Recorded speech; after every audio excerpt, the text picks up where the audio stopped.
சரி, இந்த மாதம் வாக்குத்தத்தத்தை நாம் கொஞ்ச நேரம் தியானிக்க போகிறோம். எசேக்கியேல் தீர்க்கதரிசன புஸ்தகம் அதனுடைய 12ஆம் அதிகாரத்தினுடைய 28ஆம் வசனம்.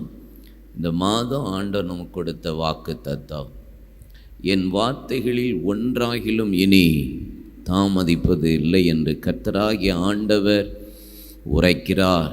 நான் சொன்ன வார்த்தை நிறைவேறும் என்று கர்த்தராகிய ஆண்டவர் உரைக்கிறார் என்று அவர்களோடே சொல் என்றார். என் வார்த்தை ஒன்றாகிலும் இனி தாமதிப்பது இல்லை. ஆண்டவர் நமக்கு கொடுத்த வாக்குத்தத்தங்கள் ஒன்றாகிலும் இனி தாமதிப்பது இல்லை. ஆமீன் சொல்லுங்க. பக்கத்தில் பார்த்து அவங்கள உற்சாகப்படுத்தி சொல்லுங்க, இனி எதுவுமே தாமதிப்பது இல்லை. ஆமென். நாம் நினைக்கிற தாமதங்கள் எல்லாம் தாமதமே அல்ல. ஆபகுக்கு 2ஆம் அதிகாரம் 3ஆம் வசனம், குறித்த காலத்துக்கு தரிசனம் வைக்கப்பட்டிருக்கிறது. எப்படியா? முடிவில் அது விளங்கும், அது பொய் சொல்லாது. தாமதித்தாலும் காத்திருக்கணுமா? அது தாமதிப்பது. தாமதித்தாலும் காத்திரு, ஆனால் ஆமாம், காத்திரு, நிச்சயமாக வரும், தாமதிப்பது இல்லை. அப்படின்னா என்ன அர்த்தம்? ரைட் டைம் கர்த்தர் செய்வார், ஃபிக்ஸட் டைம் செய்வார், ஆன் டைம் செய்கிறவர். நமக்கு தான் சில நேரம் அது தாமதிக்கிறது போல இருக்கலாம், ஆனால் அவர் அது சரியான நேரத்தில் சரியான காரியத்தை செய்கிற நல்ல ஆண்டவர் நமக்கு உண்டு. ஆமென். எதிர்பாராத தாமதங்கள், அன்எக்ஸ்பெக்டட் டிலே, எதிர்பார்த்திருக்கவே முடியாது. ஏன் இந்த தாமதம் எனக்கு வந்துச்சு? யோசேப்புக்கு 3 நாளில் உன்னை உயர்த்துவார் பானபாத்திரக்காரனு அப்படின்னு சொல்லி பார்வோனுக்கு ஆண்டவர் தரிசனத்தில் கொடுத்தார். உடனே யோசேப்பை கர்த்தர் உயர்த்தினார். அது ஒரு 2 வருஷம் கழித்து தான் நடந்தது. ஆனால் யோசேப்பினுடைய நினைவு எப்படி இருந்தது? 3 நாளில் நான் எப்படி வெளியே வந்துடுவேன், 3 நாளில் என் சிறையிருப்பு மாறிற போது, 3 நாளில் நான் எப்படியாவது பானபாத்திரக்காரன் என்னை நினைவு கூர்ந்து என்னை வெளியே கொண்டு வந்துடுவான். அவனுடைய நம்பிக்கை அதில் இருந்துச்சு.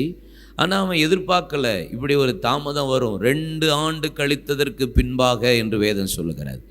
இது அன்எக்ஸ்பெக்டட் டிலே, ஆனால் எதிர்பாராத தாமதம்.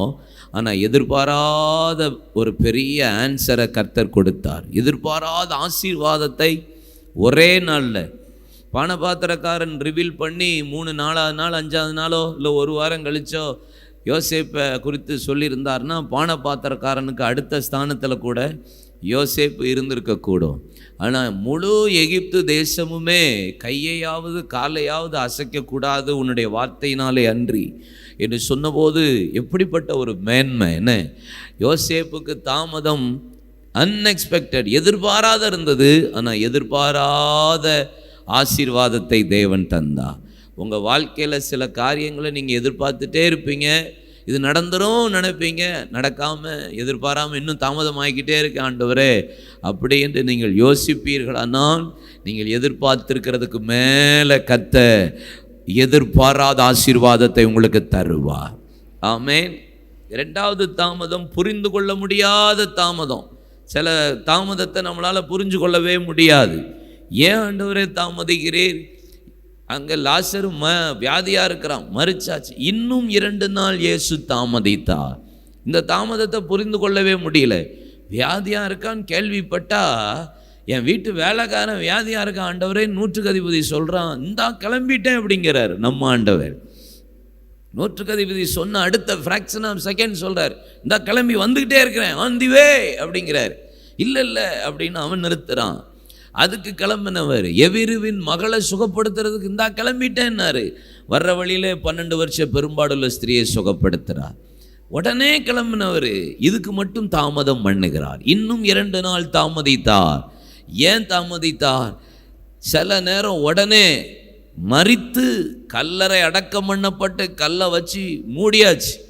ஆனால் 4 நாளாகுமே நாருமே தேவனுடைய நாமம் மகிமைப்பட வேண்டும். மகிமையின் அளவு குறைஞ்சிடக்கூடாது. தேவனுடைய நாமம் பிரஸ்தாபப்பட வேண்டும். அவருடைய மகத்துவம் மகிமை வெளியரங்கமாய் மாறணும். அதுக்காக சில நேரம் நமக்கு புரிந்து கொள்ள முடியாது தாமதம். ஆனால் நடக்கும்போது தான் தெரியும் கர்த்தருடைய மகிமை அவ்வளவு பெருசாக இருக்கும். அல்லேலூயா. மூணாவது, தாங்க முடியாத தாமதம். ஏன் இந்த தாமதத்தை தாங்க முடியலை? ஆமாம், இரத்த சாட்சியாய் மரித்தவர்கள், இரத்த சாட்சியாய் தங்களை அர்ப்பணித்தவர்கள் சொல்லுகிறார்கள். வெளிப்படுத்தின 6ஆம் அதிகாரத்தில் 10-11 வசனத்தில், ஆண்டவரே எங்கள் இரத்தத்துக்காக நீங்கள் எப்போ பழி வாங்குவீங்க?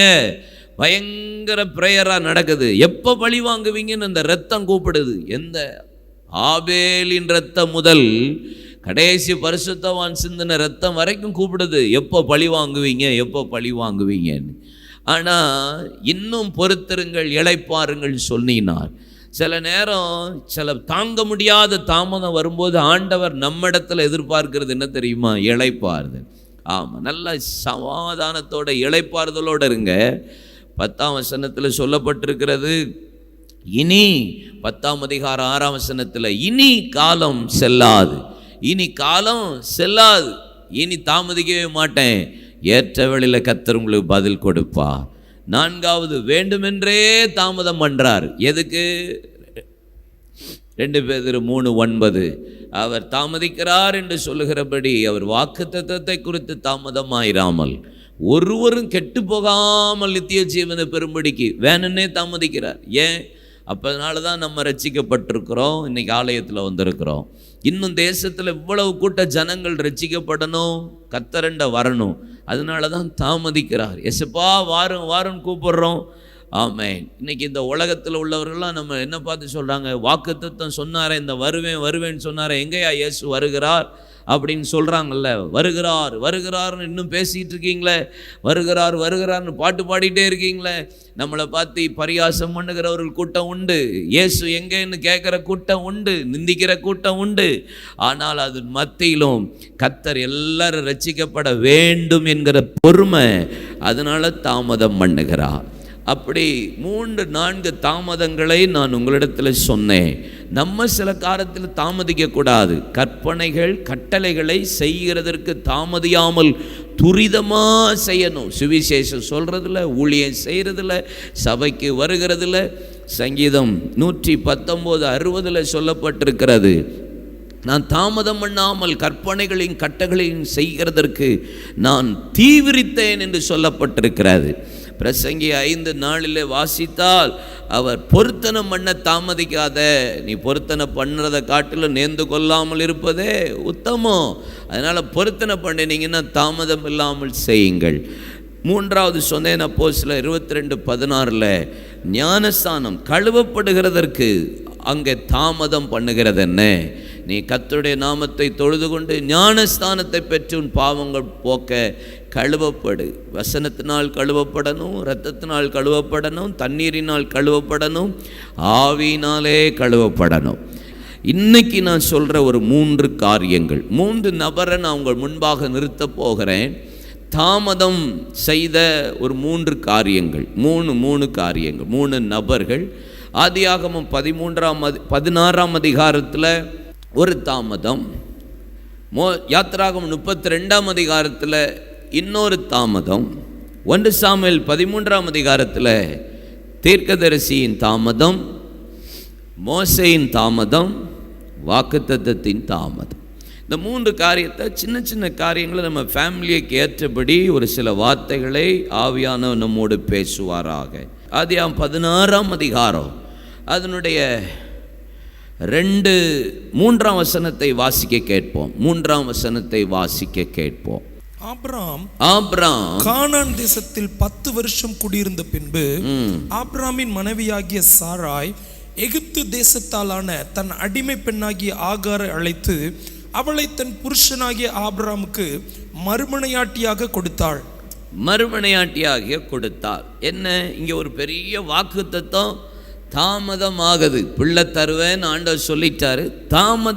தாமதத்தின் நிமித்தம் தவறான முடிவு எடுத்த 3 கூட்டம். என்ன, தாமதத்தின் நிமித்தம் தவறான முடிவெடுத்த 3 கூட்டத்தார். முதல் ஆள் யாரு? சாராள். எனக்கு ஆச்சரியம் என்னென்னா, இந்த 15ஆம் அதிகாரம் ரொம்ப கிளியராக இருக்கும். கிளியர் பிக்சர், கிளியர் விஷன், சரியான ஒரு வரைபடத்தை ஆபிரகாமுக்கு ஆண்டவர் அழகாக போட்டு கொடுத்துருப்பார். இந்த 15ஆம் அதிகாரத்தை மாதிரி ஒரு கிளியர் பிக்சரை நான் எங்கேயுமே பார்க்கல. 15ஆம் அதிகாரம் முதல் வசனமே, பயப்படாதே, நான் உனக்கு கேடகமும் மகா பெரிய பலனுமா இருப்பேன் அப்படின்னு சொல்கிறார் ஆபிரகாமை பார்த்து. தேவரீர் எனக்கு என்ன தருவீர்? என் வீட்டில் இருக்கிற எலியேசரின் வீட்டு விசாரணை கர்த்தனா இருக்கிறானே, இவனா எனக்கு சுதந்திரவாளி, இவனா என்னை நடத்த போகிறவன், இவனா எனக்கு சந்ததியை கொண்டு வர போகிறவன் கேட்டபோது 5ஆம் வசனத்தில் கூடாரத்திலிருந்து ஆபிரகாம் கையை பிடித்து அழைத்து வானத்துக்கு அண்ணாந்து பார்த்து, நீ கண்களை ஏறெடுத்து பார், உன் சந்ததி எப்படி ஆசீர்வாதமாக இருக்கும்னு சொல்லி அவ்வளவு சந்ததியை பற்றின காரியங்களை சொல்கிறார். ரொம்ப அழகாக ஒரு கிளியர் பிக்சர் அவனுக்கு காண்பிக்கிறார். உன் சந்ததி இப்படி தான்ப்பா இருக்கும், இப்படி இப்படி இப்படி காரியத்தில் நீ இப்படி ஆசீர்வாதமாக இருப்ப, நீ இந்த தேசத்தெல்லாம் சுதந்திரித்துக்கொள்ளும். முதல்ல சந்ததியை பற்றி பேசுகிறார். ரெண்டாவது, நீ எப்படியெல்லாம் தேசத்தை சுதந்திரித்து கொள்ளுவா என்பதை பற்றி பேசுகிறார். இதை நான் எப்படி அறிவேன்னு ஆபிரகாம் கேட்ட உடனே, நீ என்னென்ன காரியத்தெல்லாம் பலி செலுத்தணும்னு சொல்லிட்டு 3 இதோடைய வெள்ளாட்டு கடாக்கள், காட்டு புறாக்கள் எல்லாத்தையும் பலி செலுத்துன்னு சொல்கிறாரு. அப்பொழுது எல்லாவற்றையும் துண்டித்து வைத்தான் பலிபீடத்தில். அவன் பறவைகளையோ பட்சிகளையோ துண்டிக்காமல் விடவில்லை. அவன் அப்படியே வைத்ததுனால அவனுக்கு கன நித்திரையின் ஆவி வந்தது, தூக்கம் வந்தது, வானத்திலிருந்து ஆகாயத்தின் பறவை இறங்கியது, காரிருள் அவனை மூடியது. அவன் திடீரென்று எழுந்திருந்தான். வாக்குத்தத்தத்தை ஆண்டவர் பேசுகிறார், எழும்பி அதை விரட்டுறான். அப்பொழுது வேதம் சொல்லுகிறது, ஆண்டவர் திருப்பி ஒரு கிளியர் பிக்சர் கொடுக்கிறார் பாருங்க. உன் சந்ததி அந்நிய தேசத்தில் அடிமைகளாய் 430 வருஷம் உபத்திரவப்படுவார்கள். அழகா சொல்றாரு 14ஆம் வசனத்தில் பாருங்க, இவர்கள் சேவிக்கும் ஜாதிகளை நான் நியாயம் தீர்ப்பேன். எப்படி? எகிப்தை நான் நியாயம் தீர்ப்பேன். அவர்கள் அங்கள் பொருட்களோடு புறப்பட்டு வருவார்கள். வேதவசனம் கொள்ளையிட்டார்கள் இருக்குல்ல எகிப்தியரை. ஆண்டவர் தீர்க்க தரிசனமும் ஆபிரகாம் சொல்ல, புறப்பட்டு பொருட்களுடனே புறப்பட்டு வருவார்கள். நீ சமாதானத்தோடே உன் பிதாக்களோடே நல்ல முதிர் வயதில் அடக்கம் பண்ணப்படுவாய். சாவர வரைக்கும் ஒரு மனுஷனுக்கு இப்படி ஒரு தீர்க்க தரிசனம் ஆபிரகாமுக்கு யாருக்கு கொடுத்துருப்பா? சாவர வரைக்கும் ஃபுல் டீட்டெயிலு அழகாக கொடுத்து பேசிட்டு, எல்லாம் என்னென்ன ஜாதியெல்லாம் நீ பிடிப்பேன் போட்டுட்டு, இந்த தேசத்தை உன் சந்ததிக்கு கொடுத்தேன், ஃபுல் ஸ்டாப் வச்சிட்டேன். சூப்பரான ஒரு கிளியர் பிக்சரை ஒரு விசுவாச தகப்பனுக்கு கொடுத்துட்டாரு. ஆனால் 16ஆம் அதிகாரத்தில் ஆரம்பிக்கும் போதே ஆபிரகாமுடைய மனைவியாகிய சாராளுக்கு பிள்ளை இல்லாதிருந்தது அப்படின்னு ஆரம்பிச்சு ஆபிரகாம் சாராளுடைய பேச்சுக்கு செவி கொடுக்குறான். இன்னொன்று எனக்கு ஆச்சரியம் என்னன்னா, சாராளுக்குமே கிளியர் பிக்சரை ஆண்டவருக்கு சொல்லி வச்சிருக்காரு பாருங்க. 2ஆம் வசனத்தில் பாருங்க, சாராள் ஆபிரகாமை நோக்கி, நான் பிள்ளை பெறாதபடிக்கு கர்த்தர் என் கர்ப்பத்தை அடைத்திருக்கிறார். அவளுக்கும் நல்ல கிளியரா தெரியுது, எல்லாமே தெரியுது. ஆபிரகாமுக்கு ஃபுல் டீட்டெயில்ஸ் தெரியுது, சாராளுக்கும் தெரியுது, என் கர்ப்பத்தை கர்த்தர் தான் அடைச்சி வச்சிருக்கிறாருன்னு தெரியுது. ஆனாலும் பிள்ளை இல்லையே என்கிற அந்த தாமதம் அவளை என்ன செய்ய வைத்தது? அடிமை பெண்ணை அவளிடத்தில் கொடுத்தார்.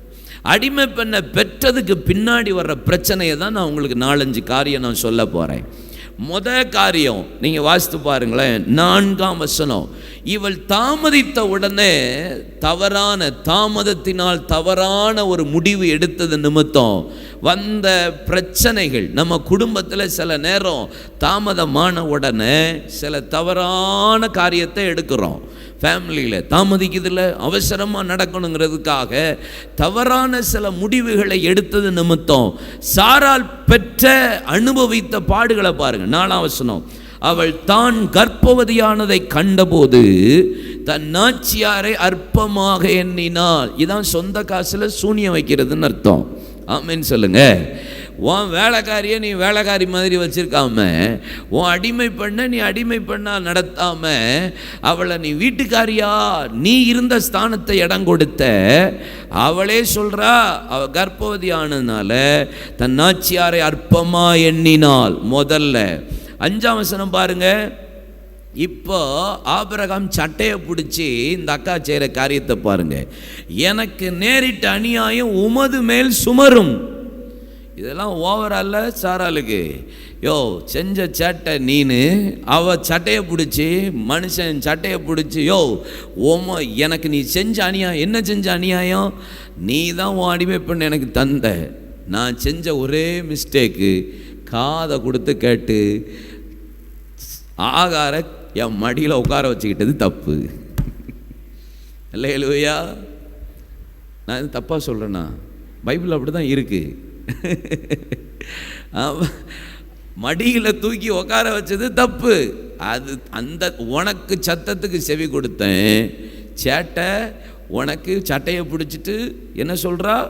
எனக்கு நேரிட்ட அநியாயம் உமது மேலே சுமரும். அடுத்த கடைசி வசனத்தை வார்த்தையை பாருங்க. கர்த்தர் எனக்கு உமக்கு நடு நின்று நியாயம் தீர்ப்பாராக. டைவர்ஸ் வரைக்கும் போயிருப்பா போல இருக்கு. ஃபேமிலியில் எப்படி பிரச்சனை வருது பார்த்தீங்களா? ஒரு ஆள் செஞ்ச தப்பை முதல்ல என்ன எனக்கு தெரிஞ்சு நான் என்ன அடுத்த வசனத்தையும் பாருங்கள். 6ஆம் வசனத்தில் பாருங்கள். ஆபிரகாம் பஞ்சாயத்தை பாருங்கள். ஒரு கணவனுடைய சூப்பரான கேரக்டர் இங்கே தான் விளங்குது. எம்மா, அது உன் அடிமை பெண், நான் உன் கையிலே விட்டுடுறேன், நீ என்ன வேணாலும் பார்த்துக்கோ, என்ன விட்டுரு, பஞ்சாயத்துக்கு என்ன இழுக்காத, நீ தானே செஞ்ச, நீயே பார்த்துக்கோ. அடுத்ததும் பாருங்க, ஒன்றும் இல்லை. அதுக்கு அடுத்த அந்த பின்பு சாரால் அவளை கடினமாய் நடத்தினபடியால் அவள் அவனை விட்டு ஓடி போனான். ஒரு ஆள் பண்ணுற ஒரு சின்ன தாமதத்தினாலே தவறான முடிவு ஒரு கேரக்டர் எப்படியெல்லாம் டிரான்ஸ்ஃபர் ஆகுது பாருங்களேன். டிரான்ஸ்ஃபார்ம் ஆகுது, அப்படியே கேரக்டர் மாறுது. நீங்கள் தாமதம் பண்ணார்னா காத்துருங்க. அவசர முடிவெடுத்து தாமதம் தவறான முடிவெடுக்க தோன்றும், உங்களை தூண்டும். அது செய்யும்போது நீங்கள் ரொம்ப கவனமாக இருக்கணும். அதுதான் இன்னைக்கு குடும்பத்தில் வர்ற ஒரு பெரிய பிரச்சனையே அதுதான். இவ பண்ண தப்பு. அந்த 16ஆம் அதிகாரத்தின் 16ஆம் வசனம் பாருங்க. 86 வயதாயிருந்த போது அவன் இஸ்மவேலை பெற்றான். 17:1 99 வயதான போது கர்த்தர் ஆபிரகாமுக்கு தரிசனமானார். 2வது வசனம் சொல்லுகிறது, நீ எனக்கு முன்பாக நடந்து உத்தமனா இரு. முதல் வசனத்தில் உத்தமனா இரு, ஒழுங்கா இருந்தார் கர்த்தர். அப்படின்னா இன்னைக்கு இங்கே ஆண்டவர் நமக்கு சொல்கிற ஒரு ஆலோசனை என்ன? அவசரப்படாதீங்க. பக்கத்தில் பார்த்து சொல்லுங்க. ஃபேமிலியில் குடும்ப தலைவிகள் அவசரப்படாதீங்க. குடும்ப தலைவி அவசரப்பட்டு சொல்கிற வார்த்தைக்கு குடும்ப தலைவர்கள் உடனே மண்டை ஆட்டிடாதீங்க. நீங்கள் உட்காந்து நிதானமாக முடிவெடுங்க. ஆமேன்னு சொல்லுங்க. நீங்கள் அவசரமாக முடிவெடுத்து தவறான முடிவுக்கு போயிடாதீங்க. அந்த தவறான முடிவுக்கு நீங்கள் தலையை ஆட்டிடாதீங்க. சிக்கி சேதாரம் ஆயிடுவீங்க. அப்புறம் செய்கூலி உங்களுக்கு சேதாரம், செய்கூலி அவங்களுக்கு ஆயிரும், சேதாரம் உங்களுக்கு ஆயிரும். அவள் என்ன செஞ்சா? சட்டையை பிடிச்சிட்டா. யோ, உம்மர் மேலே தான் இந்த பஞ்சாயத்தெல்லாம் வரும், உம்மால தான் இது எல்லாமே ஆச்சு. குடும்பத்தில் பாதி இப்படி தான் நடக்குது. ஆரம்பிக்கிறது இங்கே, முடிக்கிறது இங்கே. தோத்திரம். சில ஆம்பளைங்க இங்கே ஆரம்பிப்பாங்க, முடிக்கிறது இங்கேயா இருக்கும். சில ஆண்கள் சில நேரம் அவசரப்பட்டுருவாங்க, சில நேரம் சில பெண்கள் அவசரப்பட்டுருவாங்க, சில நேரம் பிள்ளைகள் அவசரப்பட்டுருது. எனக்கு கல்யாணம் முடிக்கல, நான் இவனை கூட்டிகிட்டு போயிடுறேன்னு கிளம்பி போயிடுறான். என்ன சில ஃபேமிலியில் அவசரம் கடைசியில் என்ன ஆயிடுது? கேரக்டர் மாறுதே. அடிமை பெண்ணை இன்னும் கடினமாய் நடத்தினாலாம். சாராள் இந்த கேரக்டரே கிடையாது. அடிமை பெண்ணையே தூக்கி ஆபிரகாம் கையில் கொடுக்கிற அளவிற்கு அவளுடைய இருதயம் எவ்வளவு பக்குவப்பட்டிருந்த இருதயம். ஆனால் அவசரம் தாமதத்தின் நிமித்தம் அவள் தவறான முடிவு அவள் கேரக்டரையே மாத்தது. தாமதமானுச்சுன்னா உங்க கேரக்டர் மாறும். தவறான முடிவு எடுத்தீங்கன்னா. அல்லேலூயா சொல்லுங்க. தாமதம் ஆகும்போது தான் நிதானத்தை இழக்காம இருங்க. அல்லேலூயா சொல்லுங்க. தாமதம் ஆக தேவ சமூகத்தில் தாமதம் ஆகும்போது. ஆனால் 15ஆம் அதிகாரம் முழுசு உனக்கு வாக்குத்தத்தம் இருக்குப்பா. 15ஆம் அதிகாரம் முழுவதும் 430 வருஷத்துக்குரிய கதையை அவன்கிட்ட சொல்லி வச்சிருக்கிறாரு. 15ஆம் அதிகாரம் முழுவதும் உன் சந்ததி எப்படி இருக்குன்னு சொல்லி வச்சிருக்கிறார். 15ஆம் அதிகாரம் முழுவதும் உன் பிள்ளைகள் எப்படி இருப்பாங்கன்னு சொல்லி வச்சிருக்கிறார். 15ஆம் அதிகாரம் வரையும் என்னென்ன தேசத்தெல்லாம் சுதந்திரிப்பேன்னு சொல்லி வச்சிருக்கிறார். 15ஆம் அதிகாரத்தில் நீ சாவுற வரைக்கும் உனக்கு சொல்லி வச்சிருக்கிறார். இவ்வளவு சொல்லின ஆண்டவர் உங்களுக்கு பிள்ளையை தரமாட்டாரா? உங்களுக்கு எவ்வளவு காரியங்கள் ஆண்டவர் இதுவரைக்கும் நடத்தி சொல்லி கொண்டு வந்திருக்கிறார். ஒரு சின்ன காரியத்தில் வாக்குத்தத்தங்கள் தாமதமாகும் போது தவறான முடிவுக்கு போகாதபடிக்கு குடும்பம் எச்சரிக்கையாயிருங்கள். அல்லேலூயா சொல்லுங்க. அப்புறம் கணவன் மனைவி சட்டையை பிடிக்க வேண்டியதுதான், சண்டை போட வேண்டியதுதான். உம்மால தான் ஆச்சு, உம்மால தான் ஆச்சு, உன்னால தான் ஆச்சு, நீ உங்கள் வீட்டால் தான் ஆச்சு, இல்லை உங்கள் வீட்டால் ஆச்சு. இந்த சண்டைலாம் எங்கள் ஃபேமிலியில் வருது. தவறான ஒரு முடிவு, தாமதம் தவறான முடிவுக்கு போகிறது. முடிவு கேரக்டரே மாறுது.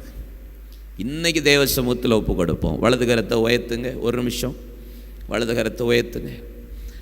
தாமதமாகும்போது ஆசீர்வாதமோ வாக்குத்தத்தங்களோ நன்மைகளோ எது தாமதமானாலும் நாங்கள் அவசரப்படாமல் ஜெபம் அவசரப்படாமல் தவறான முடிவு எடுக்காமல் துரிதமான துணிகரமான முடிவு எடுக்காமல் ஆண்டவரே எங்களை ஒப்பு கொடுத்து ஜெபிக்கிறோம். அது எங்கள் குடும்பத்தில் உள்ள சுபாவ மாற்றம் உண்டாகிறது. தவறான மாம்ச சுபாவத்துக்குள்ளே எங்களை கொண்டு போகிறது. கணவன் மனைவிக்குள்ள சண்டை வருகிறது, சமாதானம் குலைகிறது. ஆண்டவரே எங்களுக்கு இரக்கம் செய்வீராக. ஆபிரகாமோடு ஆண்டவர் 13 வருஷம் பேசாமல் போய்விடுகிறார். 13 ஆண்டு காலம் உம்முடைய சத்தத்தை கேட்க முடியாமல் பண்ணுகிறது. தாமதத்தினால தவறான முடிவு எங்க வாழ்க்கையில இவ்வளவு பெரிய பாதிப்பை உண்டாக்கி இருக்குமானா, இன்னைக்கு இந்த ராத்திரி வேளை எங்கள் குடும்பமாய் ஒப்பு கொடுத்து ஜெபிக்கிறோம். எந்தெந்த பகுதியில் நாங்கள் தவறான முடிவு எடுத்தோமோ இன்னைக்கு மனமாற அர்ப்பணிக்கிறோம். உத்தமமாய் இருக்க, உத்தமனாய் நடக்க எங்களை அர்ப்பணித்து ஜெபிக்கிறோம். இயேசுவின் நாமத்தில் ஜெபிக்கிறோம் எங்கள் நல்லருமை பிதாவே. அல்லேலூயா.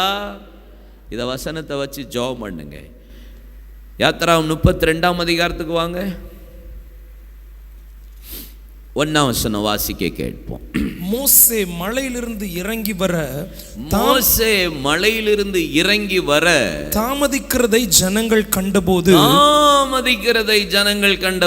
அவர்கள் ஆரோனிடத்தில் கூட்டம் கூடி அவனை நோக்கி, எகிப்து தேசத்திலிருந்து எங்களை அழைத்து கொண்டு வந்த அந்த மோசேக்கு என்ன சம்பவித்ததோ அறியோம். ஆதலால் நீர் எழுந்து எங்களுக்கு முன் செல்லும் தெய்வங்களை எங்களுக்காக உண்டு பண்ணும் என்றார்கள். மோசேயின் தாமதம், ஆரோனும் இஸ்ரவேல் ஜனங்கள் செய்த பாவம், தவறு. பாருங்க, இங்க பெரிய பிரச்சனை அதுதான்.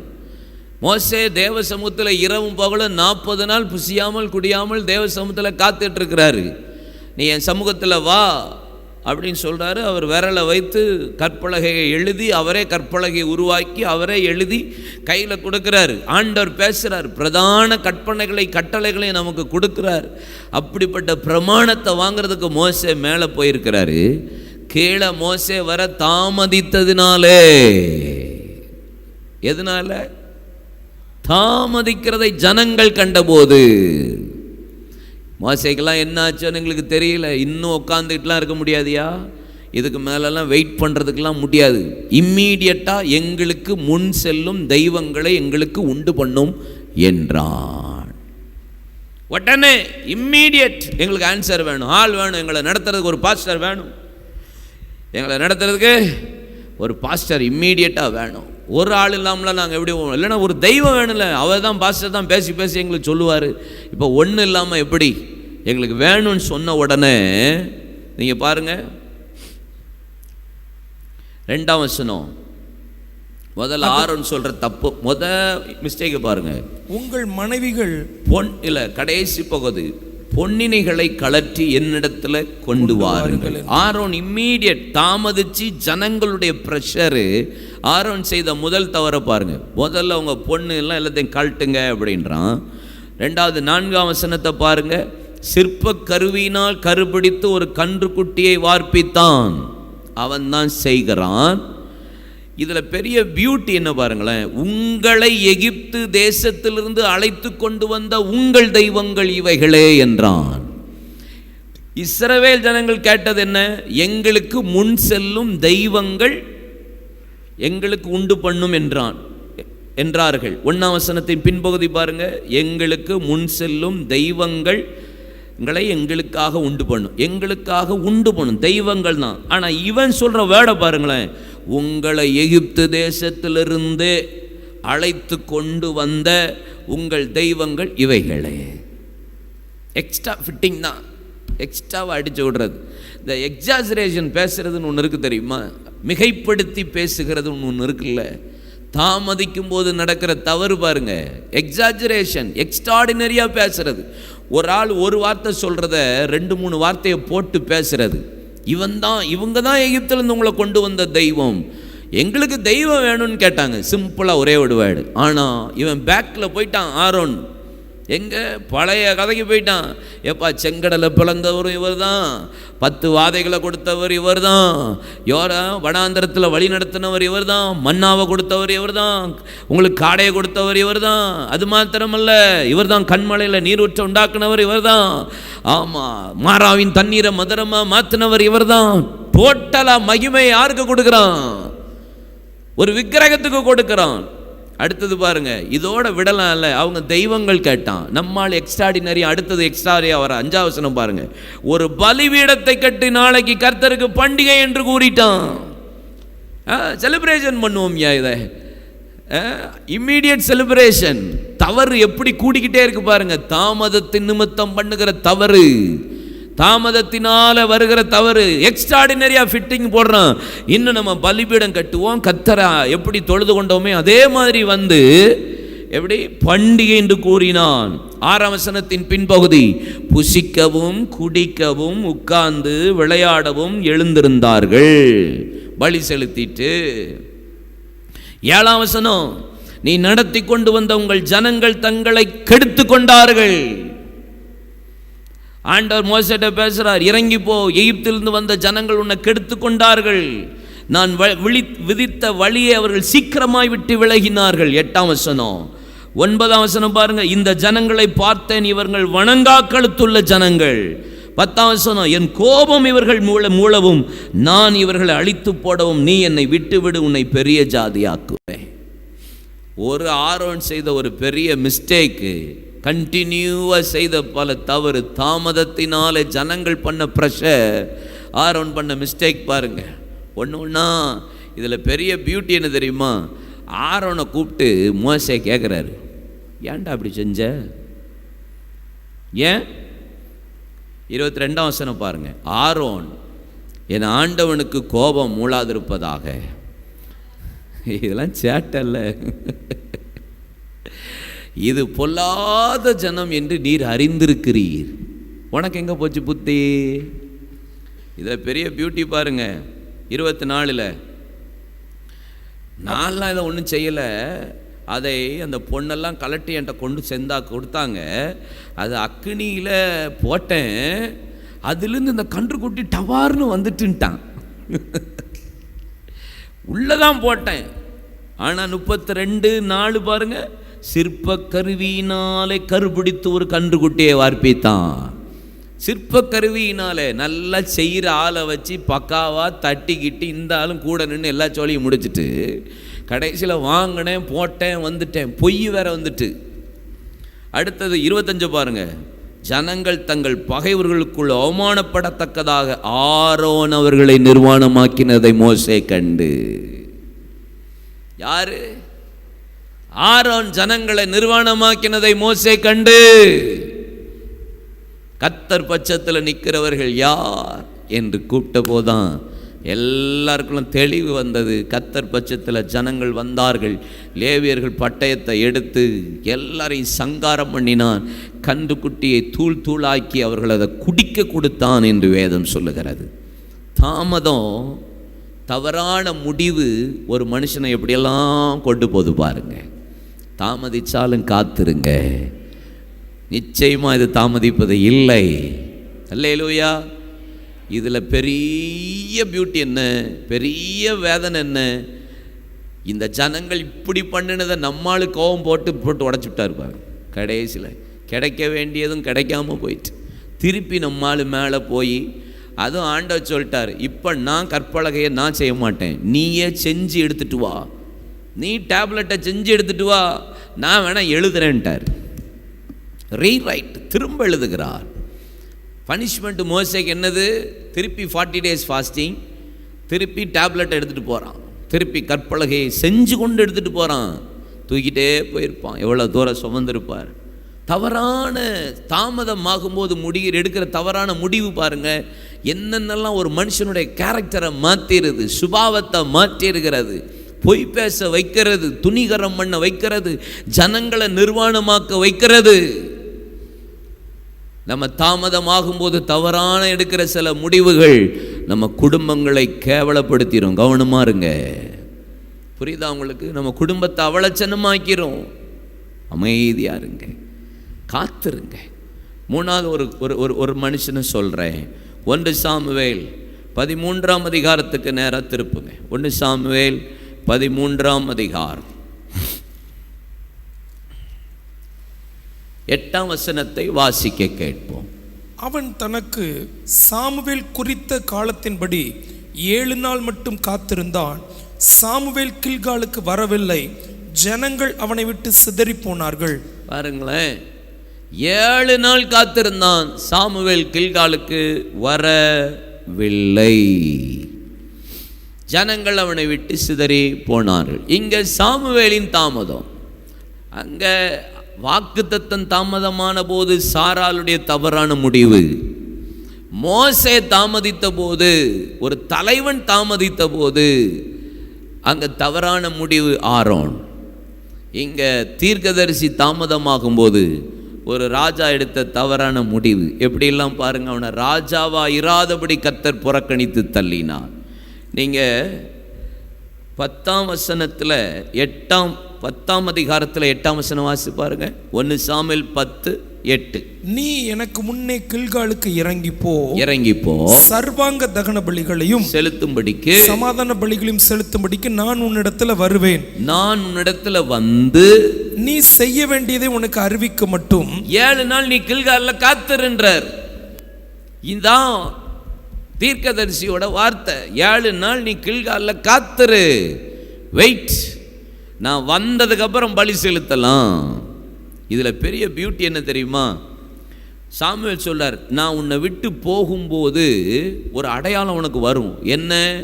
உன் மேல தீர்க்க தரிசனத்தின் ஆவி இறங்கும், நீ சமயத்துக்கு ஏற்றபடி செய்வா. இதுதான் உனக்கு அடையாளம். சமயத்துக்கு ஏற்றபடி நடப்ப, பேசுவ, இதுதான் உனக்கு அடையாளம். அப்படின்னா நீங்கள் பைபிள் அடுத்து வாசி பாருங்க. 10ஆம் வசனத்தில் அவன் ஆவி இறங்கி, தேவனுடைய ஆவி அவன் மேல் இறங்கினதுனால் அவன் அவர்களுக்குள்ளே தீர்க்க தரிசனம் சொன்னான்.